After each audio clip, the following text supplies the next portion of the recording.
Welcome to the CalBal Live series, Meet the Instructors. Tonight we have an in-depth interview with the world-renowned Sylvia Sykes. Sylvia, thanks for joining us. You're welcome. I miss you. Oh, well, I miss you too. As you know, as you can tell by how I dress and whatnot, that I don't really give a So, amidst the pandemic, tell us something positive that has come from all this. I live alone, so I'm isolated because I have, one, I'm old, obviously, and two, I have cystic fibrosis, so I'm at an extra vulnerable for the yuckiness that's going on. So I'm just isolated at home. I put on my ridiculous amount of gear, my N95 masks and my goggles, and I go out to the store once a week. And aside from that, I'm just home completely without humans. What do you miss about teaching? I really miss seeing people and watching them go from not understanding to understanding, and I get to re-experience the joy that I find when I can't do something, and then I find that, oh, that's how it happens, and I get it. I would like to hear about your first lesson with the legendary Maxie Dorf. We went into the studio and sat down, and then Maxie came in and pulls out this handgun and puts it on the table, and I said,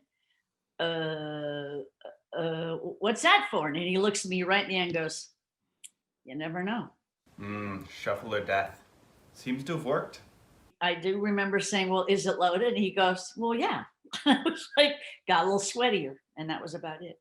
You have a unique way of teaching beginners and putting them at ease. Tell us about that. I use a wine glass. I have a really tall wine glass. And so I hold, not this, but I hold the bottom like this. And then I go at them, and then I can put the cardboard underneath. And so it's way less scary. Okay. Who is your favorite person to dance with? I use the wall for out and in kinds of things.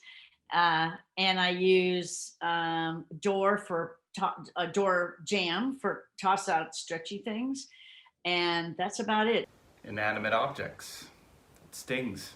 When I'm doing leading things, I just lead invisible humans. So yeah.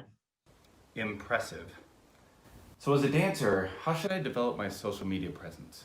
I'm from a generation where you just live your life. You don't take pictures and make people think your life is one way. I just live my life, and I don't need to tell people what it is. Hashtag no filter. Got it. What would you say to those people that think that competing and looking good is everything? The joy of dancing and having a good time is way more important than looking exactly a certain way or being a certain way or doing a certain move or placing something in a contest. All of that happens and is important to some people there, but mostly it's just a community of really crazy people who want to have fun. So fun, even if you look dorky? It can be dorky fun, but it's accepted, and that's the point. It's just fun is more important. Fun and inclusivity is more important than other stuff for the most part. Thank you for your time, Sylvia.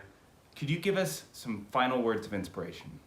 It would be great. I would love it if we could come back out again and safely have groups meeting and being able to dance together and not have to always wear a mask and my goggles, because it's hot in my mask and goggles, you know. Though steampunk Sylvia would be pretty awesome. It's just going to take us a while to get back to it. So if we get to come back, be really patient with grandma.